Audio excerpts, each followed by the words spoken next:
Guys, Dvzl from Team Stand and Draw here, giving you guys a future. Whoa, wrong card. Card Fight Vanguard deck profile. Alright, and this is my Aquaforce deck, but it's a creative deck, not what you think it is. So I just wanted to try out the new Cobalt, so I made a deck for it, and we'll see what it got here. So I start off with the starter. Bubble Edge Draco Kid. Alright. His ability is he's a forerunner, like any starter nowadays in the current meta. And his ability is put him in the soul, and you give the Vanguard a new skill. And if it's a fourth attack of the turn, he attacks the Vanguard, you could draw a card. Doing that since Cobalt has to be the fourth attack of the turn. Alright. Trigger lineup. I run 4 heal triggers. Alright. 4 draw triggers. This is the draw trigger that goes in the soul, 3000 power, and gives 3000 power to a rear guard. Alright. I'm running 8 stand triggers, but the stand trigger that I could run 8 of. This is for personal preference, and I enjoy stand triggers. Stand triggers is one of the first triggers I've ever used in a deck. Alright, so grade 1s is, you already know, you need 4 perfect guards, staple. No, you already know what's out there, you know. Dauntless, you know, you got, what else you got out here? You got your Descendants, you got your Chaos Breaker, you need a perfect guard to guard that. So, 4 perfect guards. Alright, so next I have 3 Wheel Assaults. His ability, if he boosts any Aquaforce unit, as long as you have an Aquaforce Vanguard, counterblast 1, and you could swap 2 units from any rear guard circle. So, boost, you could just swap those 2. Say you attacked them, one of them already. That's good to help you to the 4th attack of the turn, so many ways. Alright. Next I run 3 Tyrannite Theo. Alright, AK Vanilla. Helps me hit those nice numbers when, since Cobalt is he is sadly a 10k, but helps me hit those nice numbers. Alright, I played 2 Shallow Sweeper. That is the drop and draw for the new drop and draw. And along with being a 7k, if he boosts the 7th attack of the turn, doesn't even have to hit, you could just drop and draw automatically after you're done boosting. So that's pretty good. I use that to get some hand power. And last I played 2 Dorothea. Again, this is a creative deck, so personal preference on her. Put her behind Cobalt. Automatically gonna hit for 25 if you're 4th attack, 20 if you're 20 if you're 3rd attack of the turn. But we'll get to that later. Alright. Let's get to the grade 2s. Grade 2s, I play 1 Basil. 1 Basil. Again, personal preference, and on top of that, I don't really see him hitting Vanguard unless I use draw trigger. So I'll just play 1. He's a good luck charm in the deck.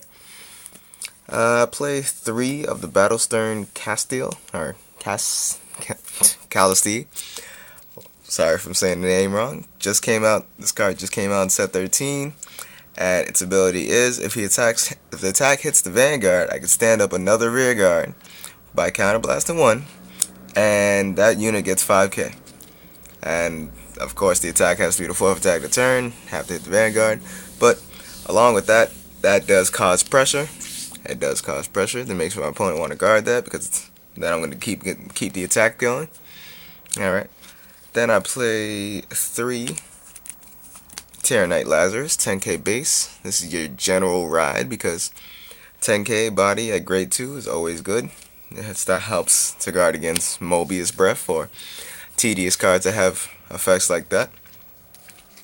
And last grade 2 I have of the deck is Tidal Assault. So Tidal Assault, he was needed since like forever. Alright, he's the grade 2 Benedict. He gets the ability like Benedict. If he attacks the Vanguard, you can lose 5k and stand him back up. And you can only do that once, regardless if you have a Benedict or a Tidal Assault on the field. You can only use that ability once, but it does help to get to the 4th attack of the turn. Alright, so let's get to the grade 3s here. For grade 3s, it's pretty obvious. I play 3 Cobalt Wave. Now, this card is indeed a great card. If only if it was 11k base, but yeah, what you gonna do? So it's a 10k base. It's free and counterblast, good for the soul. His ability is Limit Break. When your rear guard is the third attack of the turn and attacks the vanguard, this card automatically gets 2k and a crit. And that's at Limit Break, and that's no counterblast at all. And fourth attack of the turn, if this just attacks the vanguard and it's the fourth attack, it gets 5k. So if you're at Limit Break and it's the fourth attack, you're definitely going to be hitting for 17 by itself, boosted by Dorothea. You're going to be hitting 27. And with the extra critical, your opponent may or may not feel obligated to guard it or not. So that's up to them. If they want to get crit, I'm not too sure. Next I play 2 Transcore Dragon. I play 2 because I only have to. In all honesty, I only have to.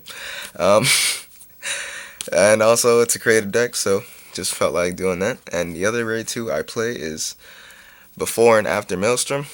Personal preference, once again. If I feel like Cobalt isn't doing the job, then I'll just switch over to one of these two, because again, this deck does have to get to the fourth attack of the turn. Maelstrom comes in handy, and Cross Rod just for be a Cross Rod. Alright, so that's the deck. Let me show a couple strategies I've been working on, especially with the deck. It's been working out pretty good so far in my test. I haven't really gotten to play it too much against anybody, but yeah. And sorry about the no videos last week.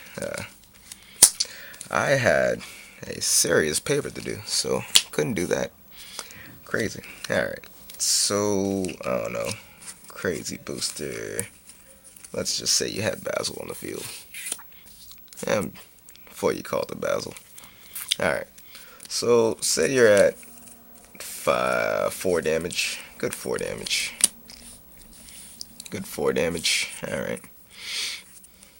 Alright. Say you still have the rear guard and the vanguard. Probably this was your hand, most likely. Well, with a draw trigger. Alright. There's one strategy you could do. Alright. So your turn starts, draw, Break Rod. Alright. You automatically get the new skill, 10k power. And one thing I recommend, if you didn't already do it early game, probably want to do it now, and give your vanguard the new ability. If it's a 4th attack, draw a card. Then you want to play a good Battle Stern, and give one of your rear guards 3k. Then you want to play a good Dvzl. Alright. So with this model, well, what I'm trying to do, I'm trying to get a good 1, 2, 3, 4, 5. 1, 2, 3, 4, and 5. Alright, I'm trying to get 5 attacks here. Okay. So you start off with good 10. Alright. This was 12 since you gave it a 3k boost. Alright. Automatically, you want to hit with the vanguard and rear guard. Now, for this row, you can either try to be lucky with it and attack a rear guard and then hope to get a stand trigger, or you can attack the vanguard and stand it back up, then use its ability for any roll that happens. But you gotta see how it works. You gotta see how it plays out. Usually I like to play it lucky, so I attack a rear guard and try to see if I can get a stand trigger, stand it back up. Automatically, this is the 3rd attack of the turn, so he gets plus a crit. He gets plus a critical and 2k.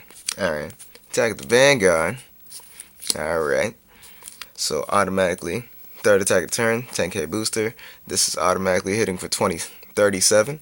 Now, your opponent can perfect guard this or not, but the thing is, if you get a stand trigger, then you can stand back up your Tidal Assault. Remember, you didn't attack the vanguard, so he still has the skill. Then, if you get another stand trigger, you probably stand back up her. Now, you guys stand up her, or you can stand up this, but not too much. But probably want to attack with this. They probably do or do not want to guard this. So if they don't, counterblast that one, stand back up a rear guard. Alright, so the whole attack around the deck is trying to stand up your rear guards for more attacks, and helping Cobalt get to the fourth attack of the turn. So third attack he'll get the critical, fourth attack he'll get the 5k. You always want to keep that going. As soon as you're at limit break, you always want to keep that going to keep that constant pressure of critical every single attack. Alright, try to play around with it. Give me some suggestions. I know the lineup is kind of sketchy for people who play this deck or any type of Aquaforce deck. So give me your suggestions and feedback. And I think it's pretty self-explanatory if you do Break Rod on top of Glory. We're not even going to go into that. So hopefully we can get some card fights going on this week. I don't have nothing much to do. So hopefully the rest of the team can get some card fights in. And I'm Dvzl, you know who I am, and I'm signing off. See you guys later.